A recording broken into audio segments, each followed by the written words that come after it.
Welcome back to the Yet to Be Named podcast. Today, you have an opportunity to listen to my interview with Bonnie Kristian. She has a new book out called called Untrustworthy, The Knowledge Crisis, that is breaking our brains, polluting our politics, and corrupting Christian community. And it's a good book. It's a thoughtful book. It's a very timely book. Bonnie, until recently, was the acting editor-in-chief at The Week, where she had been a columnist for some time. She has been writing on politics, electoral politics, foreign policy, religion, culture. She's been writing for some time. She's a graduate of Bethel College, where she has a master's degree in Christian thought.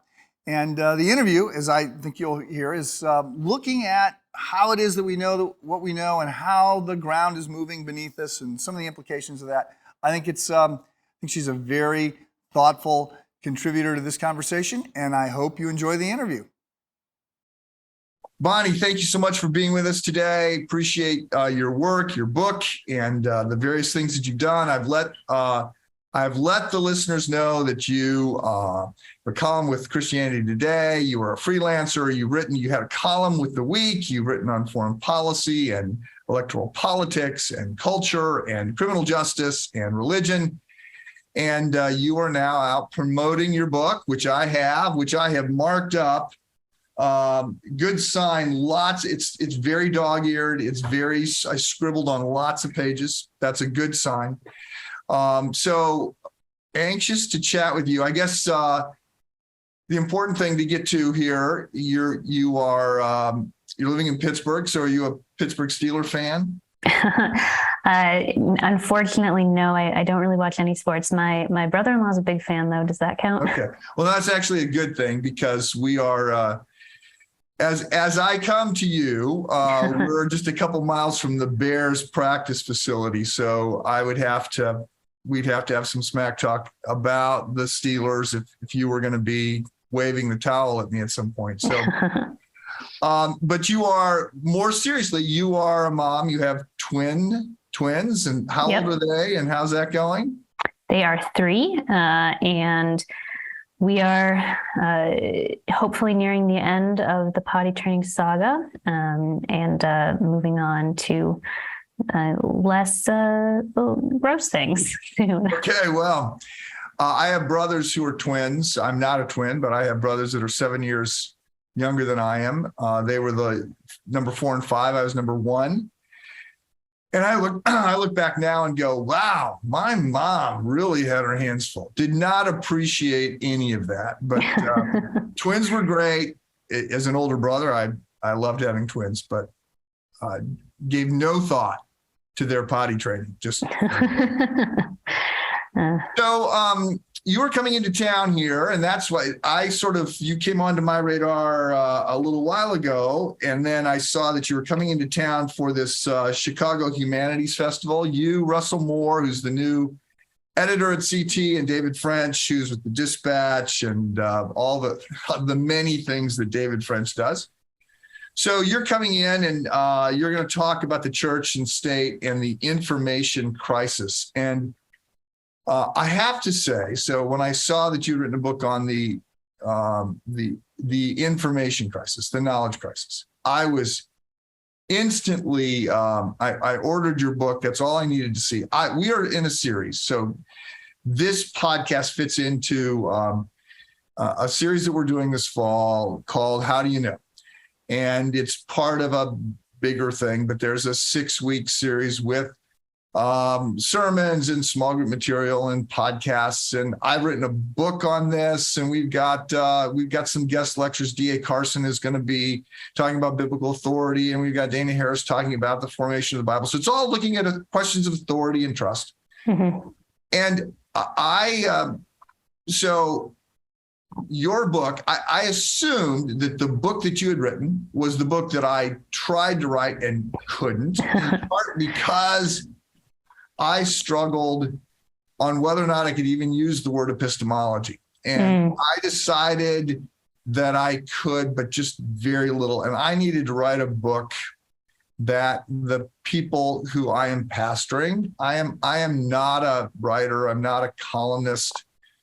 I'm a pastor, and I could not expect everybody to follow me into thinking about their own thinking. And I just thought I I wrote the first 2 chapters about 5 times and then threw them away and said, I can't go there. And I reduced it down to 2 pages. So I thought that your book was going to be the book that I set out to write. Actually, your book is much better than that. Very interesting. And I want to start just by saying, what's your book about? Oh man. Well, so it's interesting. You mentioned that event that I'm coming to do in Chicago with Russell Moore and David French, and they framed it around this idea of an information crisis. And that's not a bad framing. Don't want to sound ungrateful that they're hosting me. I appreciate it. But the reason I would say more a knowledge crisis than an information crisis is that I don't really think that the chief problem is about the information out there. I mean, that's certainly part of it. That's a big part of it. But the really core issue, I think, is about the way that we are taking in that information and processing it in our own minds and our lives. And so that's why I think it's much more about us as knowers than about sort of the information that's out there in the world. And so the book is about this feeling that I think a lot of us have of being unsure of what is knowable and what is true and who are trustworthy voices that we should listen to. And it's all intensified by the very high volume and very chaotic information environment that we live in. So it's not just that the information itself might be dodgy, but that there's just so much of it that it can be very difficult for us to parse that. And you say, so in one of your later chapters, I've got a preprint copy and it doesn't always line up with what's going to come out. But in one of your later chapters, you go right at epistemology and you say, so I'm going to ask you to do that. And you say, and I'm jumping there in part because you say, we're not prepared for the world we're living in. Mm-hmm. And I have felt that so many times, like, okay, trying to figure out what's actually going on is a full-time job. I work at it. It's not my full-time job, but it's sort of my job to know what we can know and to know. I've come to the conclusion in the last few months, and part of the reason for even doing a podcast is I'm competing with the news. The news is forming the people that I am trying to pastor. Mm-hmm. And it's a new thing to be in competition with the news. But I feel like being prepared to actually listen critically and have an epistemology that is able to parse what's going on and understand it is not something that we got trained for. So define epistemology. You do a great job in, I guess it's chapter 8. Define epistemology for us and flesh that out a little bit. Sure. So epistemology is a branch of philosophy that is concerned with knowledge. What is knowledge? What distinguishes between an opinion or a belief and true knowledge? What's the difference between, a fact and an opinion? It's these kinds of questions. And academic epistemology, the way it works now, tends to be very esoteric. It's a lot of like thought experiments that are not going to be super helpful, for your average person who's trying to sit down and figure out in a practical sense, is this thing I'm seeing on my phone, is that real or not? And so the kind of epistemology that I'm more concerned with is a much more practical and a much more virtue-focused epistemology, where it's asking, can we develop epistemic, or you could say intellectual virtues that enable us to engage this information well and really develop like a feel for truth, the way you can tell just by feeling it, the difference between like cotton and polyester, where it's something that you just sort of know and hopefully eventually don't have to, really sit down and think through things so deliberately in the way that you might have to at the beginning. And so I think for many people, maybe perhaps for many people in your congregation, the answer to a knowledge crisis or to this epistemic confusion is going to be consuming a lot less of it and take a lot less media and taking ourselves back to something much more like the world that we had before this became such a pressing issue. But I also recognize that many of us, and I include myself in this because being online all day is a big part of my job. It's where I do a lot of my research for my work.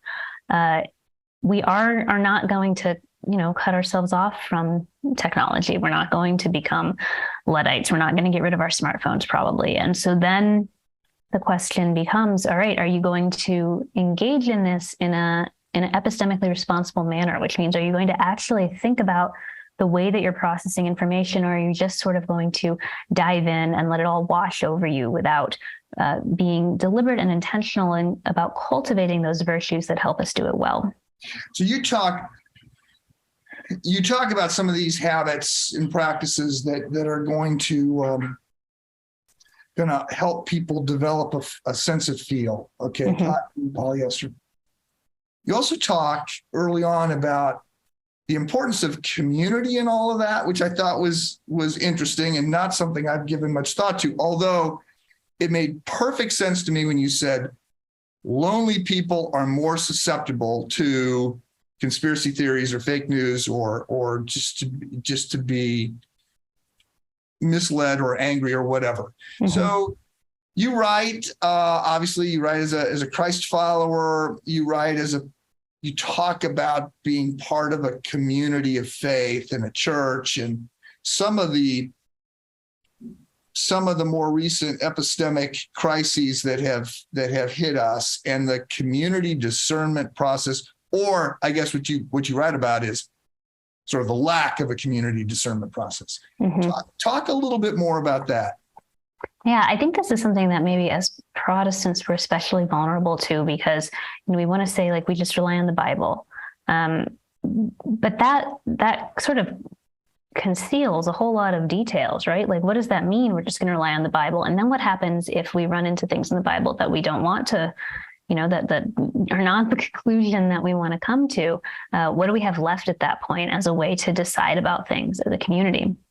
And I think this goes much beyond, questions of theology or our Christian beliefs proper. It involves a lot of things. And so community is a really big piece of this, both in terms of what does it look like for us to be pursuing truth together, but then also if we don't have community, as you said, if we're lonely, I think and loneliness is, even before the pandemic, people were talking about an epidemic of loneliness in America, and that's only accelerated in recent years. You're not probably feeling loneliness as the mother of a 3-year-old. Yeah, lots of company, but not, crucially, not the kind of company that is going to be helpful. I'm not going to sit down and have a conversation. Right. They're not about helping you with your epistemic crisis. That's right. And one of the things that's, I think we forget is that loneliness itself at a certain point is going to produce confusion in us. When we think about someone stranded on a desert island, we think about them going insane. And that's because our minds are not okay when we become so isolated. And so not only are we going to be, we're lacking sort of that communal conversation to be a safeguard in our thinking and to have other people rein us in as we would rein them in when we're going awry.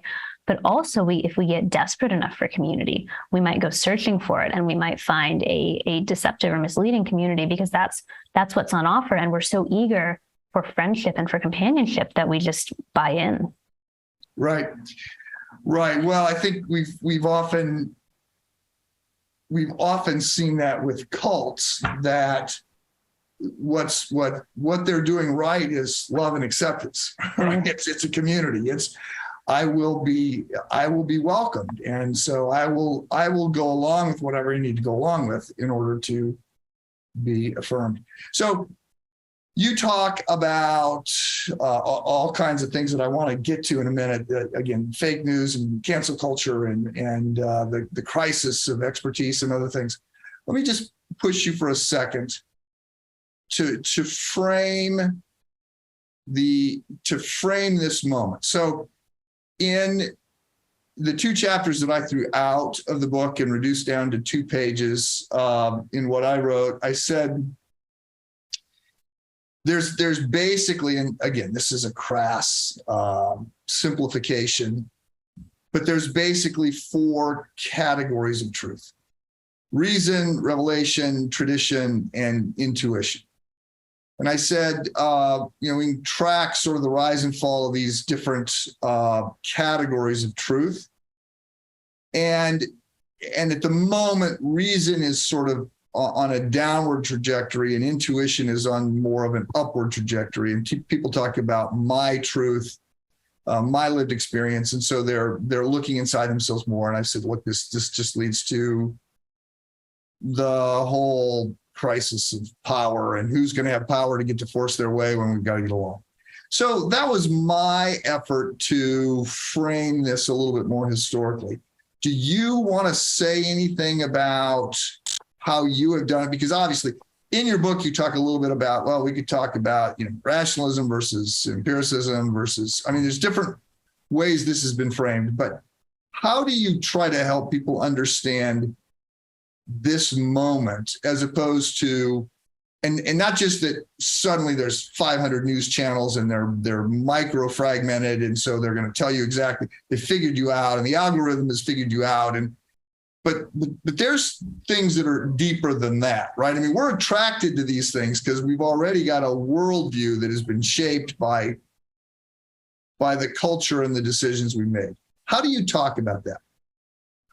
Yeah, so I think we're in a position where we're presented with this problem of this sort of overwhelming sense that there is so much content for us to consume, and in many cases, particularly when we're talking about politics and like things that have some weight and import to them, we feel this responsibility to take it all in. And this is all, we've come to our current position quite quickly. This is really a situation that didn't exist in the same way 20, 25 years ago. And I think we were maybe naively optimistic about how it would play out. We thought we were going to be really well-informed, responsible citizens. And that is not what it ended up being.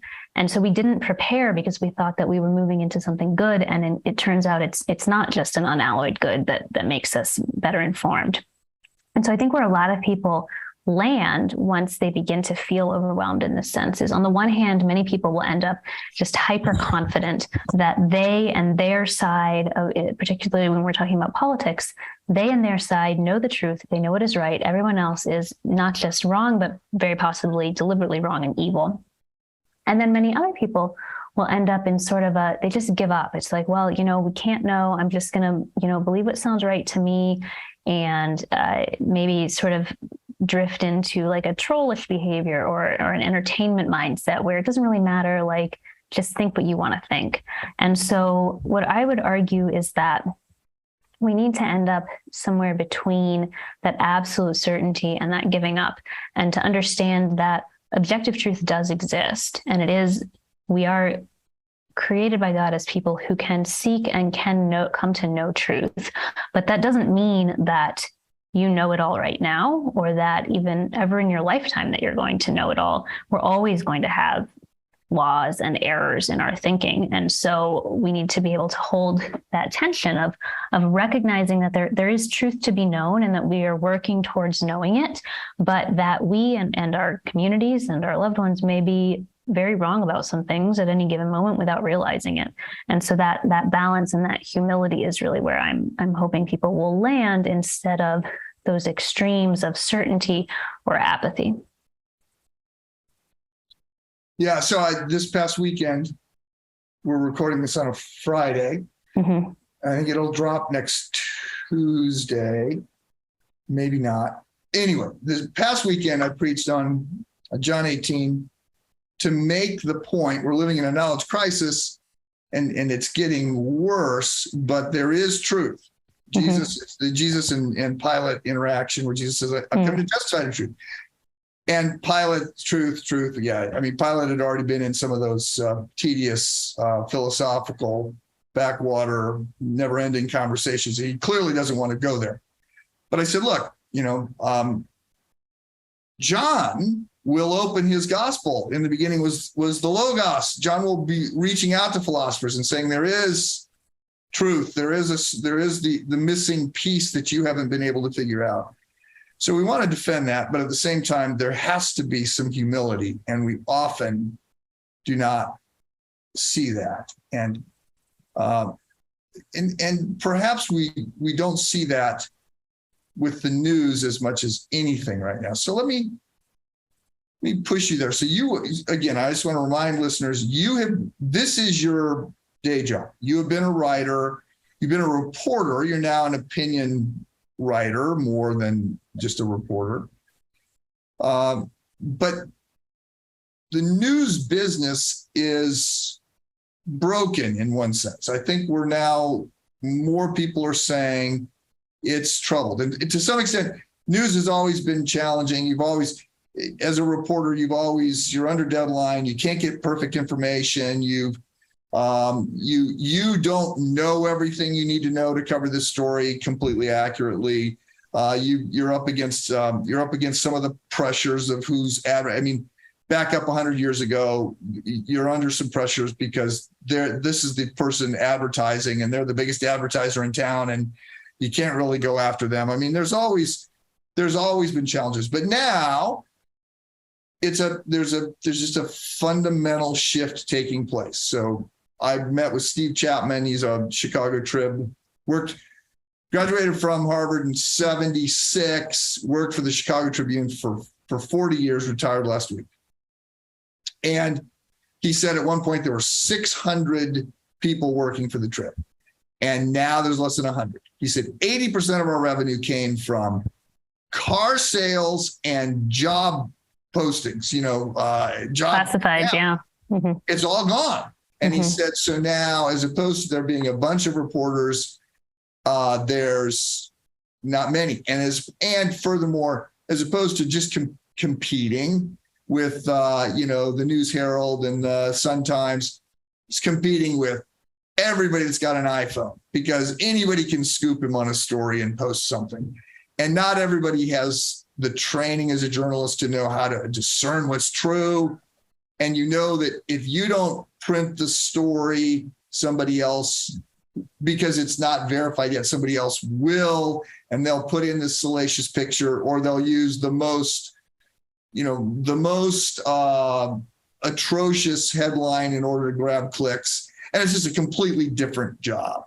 And so I think we're all sort of coming to recognize that something's broken with the news, and and by the way, we've also figured out that the way to get the most clicks is to make people mad and to tell them what they want to know and to have lots about the Kardashians, whatever. So we got a broken system. Are you optimistic that the news is going to fix itself anytime soon? It's an interesting question. I mean, on the one hand, I think you're quite right that there are real problems right now. And a lot of that, as you alluded to, is tied to changes in the business model and where the revenue comes from. On the other hand, I think as media consumers, we are a big part of the problem. It's easy to say like, oh, the media understands that sensationalist or rage-inducing headlines will get clicks. True, but who's clicking? It's us. And so every day, millions of Americans go online and signal to the media, I want your worst work. Every day, millions of Americans go online and will not pay a subscription fee to support a news outlet, whether that be a local outlet or a national outlet. They find workarounds and they want to get the content for free. Every time you do that, that is getting that product for free, refusing to pay for it. Well, they have to figure out another way to pay for it. They have to figure out another way to get a share of that ever shrinking pot of advertising dollars available to news organizations. And so, I think the media has work to do ourselves, absolutely. And people are trying out, especially subscription models, but trying to figure out new ways to replace the advertising-based revenue model of the 20th century.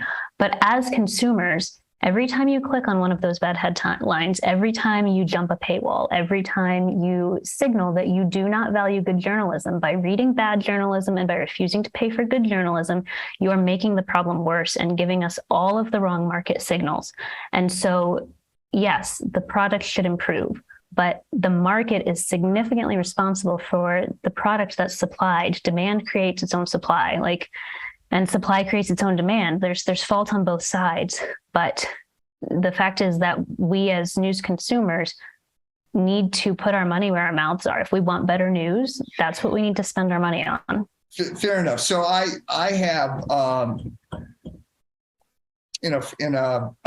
put out a letter every Friday, and it's got, whatever. It's sort of a cultural, current events, books, that kind of reflections on that. And I just started today my news rules, and one of them was the Bible before headlines. So I said that on Sundays, the first thing I do is I click on the paper. I wake up, and almost every other day, I won't look at the news until I've spent some time. I mean, really, it feels like I get ready to look at the news. Like I'm ready to be jarred by the news. But on Sunday, in the event that North Korea has nuked South Korea, or California fell into the Pacific Ocean or something while I was sleeping, and I'm ready to preach on the wrong topic, I want to go. So I just look at the first story.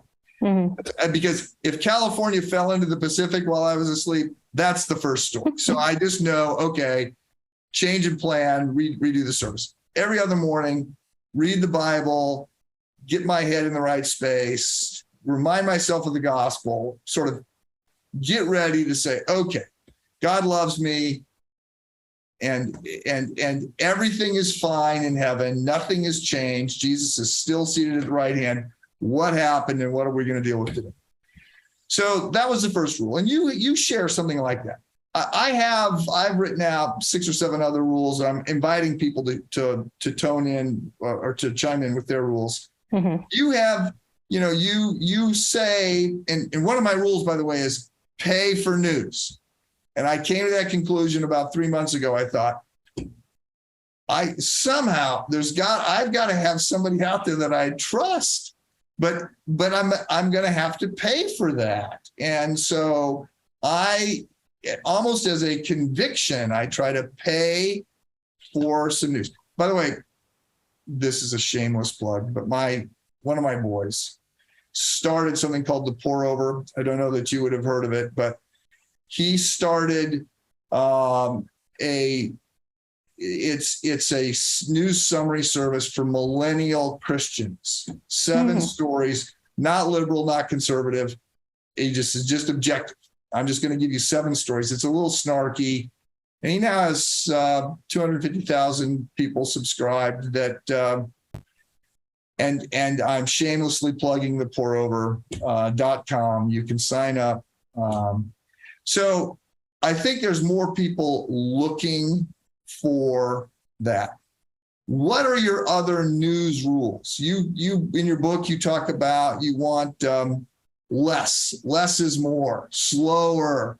You have something where you said don't consume news passively. You sort of have to be alert to what you're taking in. Or do you have other habits of news consumption or guidelines you could share? Sure. Well, 2 that come to mind immediately is, I think one is steer clear of any way of consuming media or news where it becomes much more geared towards entertainment and where it's jerking you from serious to frivolous topics back and forth and back and forth. And I think cable news is very guilty of this. You're going to hear about a murder, and then 2 seconds later, it's, look at this cute story of a little boy and his dog. You can't be a serious news consumer when you're being pulled from such dramatic emotional experiences. And it's, I think, fundamentally misleading because the way that the format works, where you are presenting stories in very short sound bites, very short, 30 seconds, a minute to give you this whole story. Well, of course, you haven't gotten the whole story. It was a minute, and very frequently, very weighty, complex topics will be supposedly summarized in such a short space. That's not possible. And I think, Cable is obviously guilty of that. I think it's happening on almost any video format is going to be tending toward that because we have short attention spans. It's very easy to lose someone and have them go on to something else. And so the strong temptation to retain someone's attention is to do that kind of emotional bouncing around and make it very flashy and make it, just hard to look away from. And that's not conducive to understanding an issue in a serious way. The other big thing that I would suggest across whatever medium you're using to consume most of your news is to really limit the number of subjects in which you take an interest. And I would say for many people, this might be as few as half a dozen or less. And other subjects you simply do not follow because you cannot know everything about everything. And if you don't know a subject very well, then it's going to be much easier for you to be misled, to not understand that a story you're reading or watching is only giving you half the picture. If you know something much better and you're deliberately following that story, then you're going to be coming to news consumption in a very different way, where you'll know if something is a little bit off. You'll know if something is being presented with a real slant on it that isn't accurate. And so limiting the number of stories we follow and limiting it so that we can do it well, I think is crucial, particularly in an age where we have these constant streams of anything and everything coming our way. Jumping into just an undisciplined stream of information is almost never going to end well. Great. Very helpful. And you sound a little bit like you're channeling Neil Postman, using ourselves to death. And I remember, and I heard, 30 years ago when Ted Koppel was just breaking into doing Nightline, it was the Iranian hostage crisis. You probably weren't born then. I was not. Koppel was this young guy, and he was sort of being mocked for looking like Arthur Newman, a Mad magazine guy, but he was this new voice, and he had journalism, but he was lamenting the medium, and he says, "Look, if something is really important or something's not important, I've got to act like it's important to keep your attention." To keep you from changing the channel. And so much about this medium that is not helpful. And Postman talks about that. And our hearts just go callous because we go from the war in Ukraine to the little puppy dog. And I can't process. There's also there's moral injury done to us while we listen to some of these stories, but we don't have time to process that information. So less is more, and being a much more limited, thoughtful consumer. Thank you. So you wrote about conspiracy theories, and it feels like we have a lot to learn there. It feels like you start by talking about, just sort of anecdotally, maybe it's even in the introduction, about a friend who sort of goes down a bad path and no ability to talk them back. As a pastor, I say to we're close to Trinity. We've got a bunch of young staff and interns always cycling through. And one of the things I try to say to the young people on staff is I go, look, as the senior pastor, I have like a 20% close rate on anything I'm pitching, trying to get people to sign up for a small group or come to an event. I said, just so you know, I go, it's 20% is a good day. But on talking people out of conspiracies or conspiracy adjacent thinking, I think I'm batting 0. Like, I just am not having any success. And you mentioned the G.K. Chesterton line of just try to be a friend, get people out for a walk. Don't try and argue because it's not going to work. So you've got advice about conspiracy theories, and you write I think it's a whole chapter about conspiracy theories. talk about that for a little bit. How do we, and is there a way for me to know if I am imbibing conspiracies? How am I going to know? I guess maybe I'm not going to trust you. You're part of the conspiracy as soon as we talk about that. But talk about conspiracy theories and how do we become more alert to this assault of crazy ideas coming at us too quickly to process. What do we trust? Yeah, so conspiracy theories are a tricky thing because you can always find an example of a theory that was true, right? Conspiracies do happen. And so sometimes the theories are correct. And I think for many people who are especially older adults right now, growing up in the 1970s is a formative time in their life, there were a bunch of congressional investigations. This is a record, Bonnie. I grew up in the 1960s. So anyway. Well, so you certainly remember then. There were congressional investigations that were putting out in the open all these actual conspiracies. Like in those cases, the theories were true. And so I think, especially if that's like your formative time, then yeah, it seems like, well, that can be a way to make sense of the world because you've had cases where it's like this did happen. I think what I find more worrisome than any specific theory, which I think are usually false, but occasionally, again, they are true, is a mindset of conspiracism. And the way I would distinguish this is it's not a particular account of like, these people did this bad thing together and here's the proof and here's, the classified document that I've obtained that proves it. It's a mindset. It's sort of a strange combination of cynicism and gullibility, where there are many things that are just rejected out of hand because it's the wrong person saying it. But at the same time, there are many things that are accepted without any proof, without any case being made because the right person is saying it. And so the way it works is it's a mindset where, again, depending on who is giving you the information, it accepts rumor instead of research and treats innuendo as if that's proof of the alleged wrongdoing. And that, I think, is going to just be, once you get into that mindset, it's poisonous to be staying in touch with reality because it's not built on any strong argument or like detailed case for what happened in this ostensible conspiracy.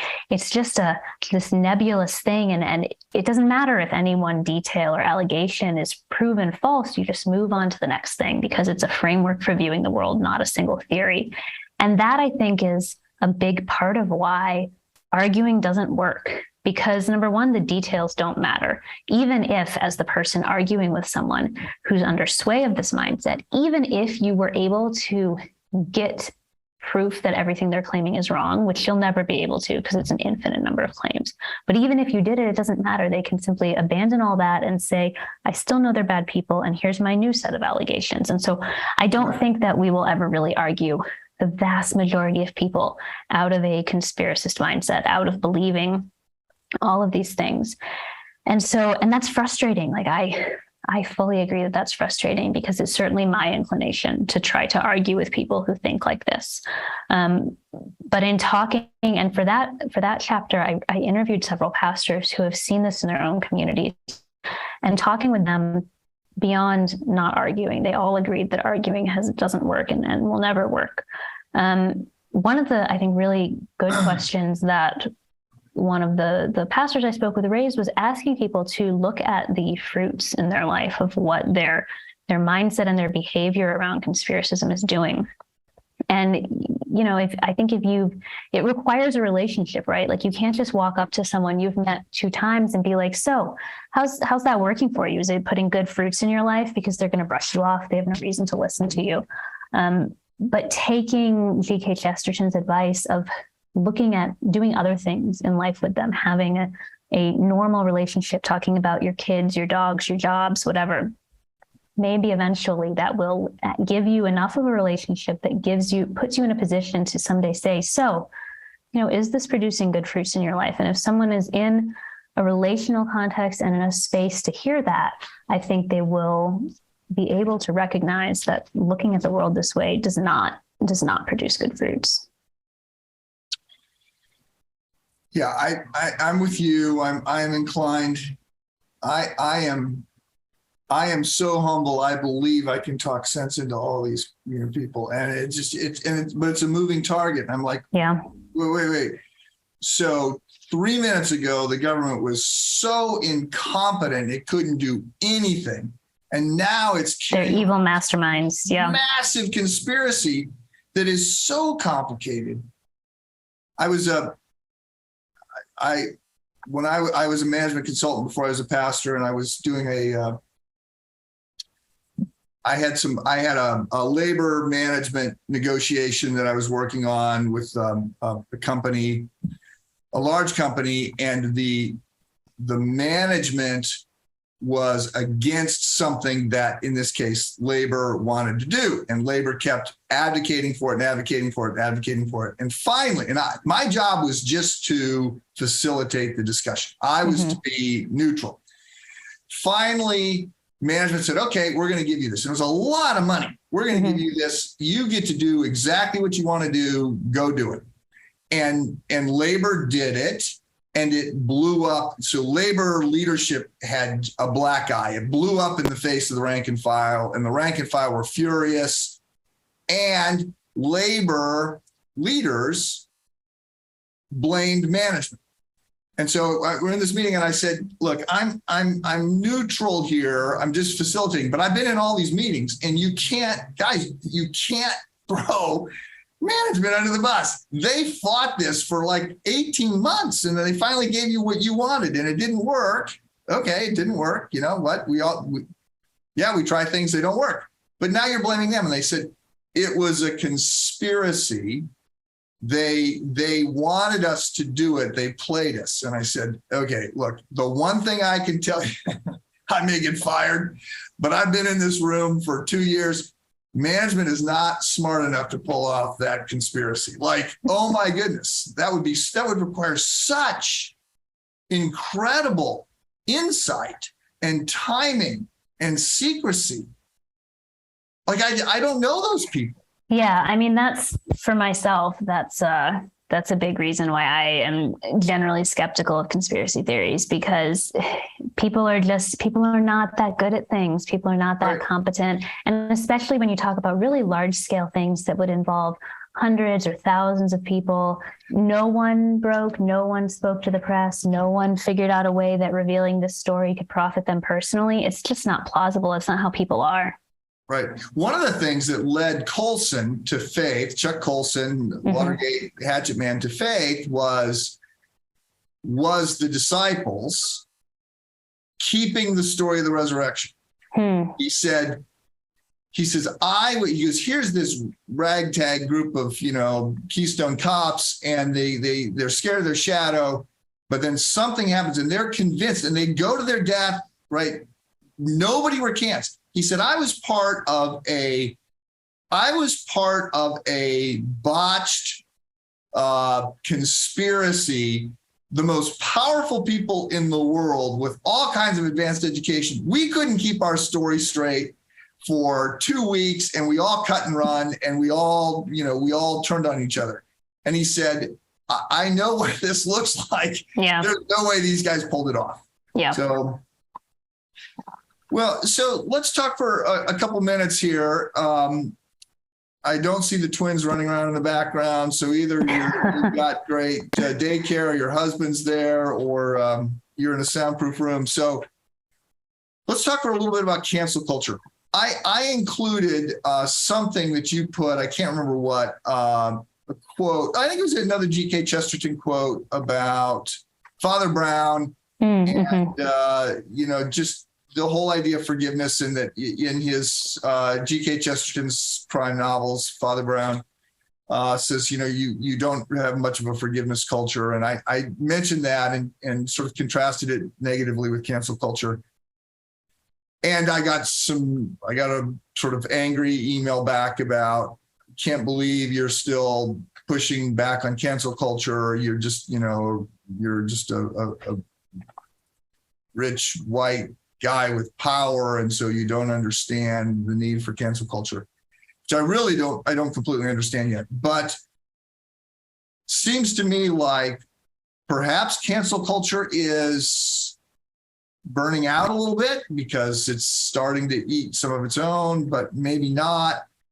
Explain what cancel culture is and how it plays into this epistemic crisis, and what you think is going to happen with that. Sure. So, yeah, the term cancel culture has become so fraught to the point that, I did use it in the book because I wanted people to know what I was talking about, but it's almost difficult to even use it because everybody has, at this point, a very immediate response of, I think I know what that is and I hate it or love it or it doesn't exist or what have you. I think that the basic idea of cancel culture is punishing people in a social way, often involving loss of their jobs, for some sort of offense, real or perceived, typically not criminal. We're not talking about legal consequences, but for some sort of offense, punishing them through public shaming and, again, frequently calling for them to be fired from their positions. And, there's a sense in which something like this has always existed. Societies have always had social boundaries that when someone crosses those boundaries, we want to ostracize them or say, like, you really crossed a line here. What you did is not okay. What's different about cancel culture is a few things. Number one is that because it happens typically online and on social media with large groups of people from all across the country or all across the world, the people who are applying the shame, the people who are applying the punishment, if you will, are not the people who were actually harmed in any sense by what the person did. It's someone they've never met. It's someone who, if the offense went unpunished or unknown, their lives would have been no different. So this is very different from going to someone in your community and saying, hey, what you did was not okay. That hurt me. That hurt our friend. You need to make amends for this. It's very different between that and going after someone online as part of 1,000, 10,000 people on Facebook or Twitter or what have you. The second big difference is that because it happens online, there's now this digital record. And so it becomes, even if someone who's subject to this says, yeah, you're right, what I did was wrong and I'm sorry and I want to repent of that and not do it again and make amends, that digital record remains. And so the punishment becomes disproportionate to what they did because there's no way to scrub that out. And so for the rest of their lives, especially if they work in, and this is typically the case, if they work in the kind of job where someone's going to Google you before getting hired, that will always be there to dog them. Even if they never do anything like that again, even if they've totally changed who they are as a person, that sticks around. And then the third thing that's different, and this is where I think a lot of the knowledge crisis effects really come in, is that the boundaries that are being enforced move faster now. And so, in some cases, where we could say cancel culture has happened, someone is doing something that they really should have known was wrong. But in many cases, you have people doing something that they legitimately did not realize had become offensive. And so, I relay in the book a story that Russell Moore tells where he was counseling a young man who was very worried that he was going to get canceled. Mm-hmm. And Moore found out that this young man was not doing or saying anything offensive, but he was so worried that he would do or say something and then later find out that it had become offensive and he didn't know it. And so he was terrified of speaking in public at all because he didn't want to stumble across a boundary that he didn't know existed.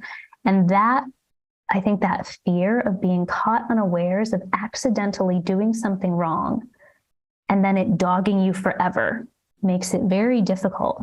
Depending on someone's personality, depending on their views, for many people, that creates a real impediment to speaking openly and speaking, honestly and in good faith and in pursuit of truth, because that paranoia, which is in some ways overblown, but in some ways justified, that paranoia is lurking there, making it difficult to have conversations and to pursue knowledge and truth well. Yeah, so I think just to frame this, first of all, let me just say, not only could you be worried that you didn't realize that something had fallen out of favor, but you could say something and 30 years later it's decided that it's out of favor, and now you're left applying standards of different times. Yeah. And there's nothing you can do about it once that comes for you. I was not canceled for this, but my date to high school prom, passed away recently from MS, but a picture of me and her at prom went circulating, and I had to say, yes, I'm guilty of going to my high school prom in the 70s. So I was wearing atrocious 1970s clothes. Standards change. And so standards on culture are changing. And I think that that's part of, so cancel culture is part of the online crisis, but part of the reason you're bringing up it in your book is because what we know is changing. What is accepted as true is changing. And that's part of this epistemic moment this crisis that we're in. The ground is moving, and it is very unsettling. Yeah. And I mean, in many cases, those moves are better, but you have to have some degree of grace for people who in many cases are older, or people who are just not online all the time because they have other things to do in their lives. You have to have grace for people and give them a chance to find out about these changes and, decide without their career hanging in the balance, whether that is something that they agree with or not. And I think one of in that chapter, I quote a writer at The Atlantic named Graham Wood, and he makes the point that typically when people want to push back on the idea that cancel culture is a bad thing, they'll say, you just don't want accountability. You just don't want to be held accountable for the things you said and did. But the way that this works is it's not accountability. It's not giving people a chance to be held to account, to have it adjudicated whether what they did was good or bad, and to have an opportunity to repent and, change the way that they behave. It's not criticism in a productive sense, he says. It's the absence of criticism. It's the replacement of criticism with a summary punishment. You're just out. And that, I think, it's not a Christ-like way to treat people. Certainly, it doesn't give them an opportunity to repent of the bad thing. It just takes a snapshot of them at this bad moment in their lives forever, and that becomes who they are. So, Bonnie, I got two quick follow-up sort of wrap-up questions, but let me just ask, and they're going to pull us in a different direction. So let me just ask, any summary statements, any encouraging send-offs? So you're saying, look, we need to be gracious. We need to treat others the way we want to be treated. We're all going to make mistakes. I'm guilty of, there's a million things I could be canceled for. And there will be more this time tomorrow. So, but we want to live in a world that's gracious and merciful and extending that to others. So that's a helpful point. Is there any optimism? Are you encouraged by where things are headed? Are you discouraged? Do you want to, I'm going to plug your book. So obviously everybody can go out and get this. Well, it's not out yet. When does it come out? Tuesday, October 11th. But you can pre-order right now, actually. And if you buy it directly from my publisher, which is Brazos Press, and they're an imprint of Baker Bookhouse, if you buy straight from them, it's $10 off and free shipping. Okay. So the book title, it's Untrustworthy, and Bonnie Kristian spelled with a K. Yes. So a final summary on this whole epistemological crisis that we're in.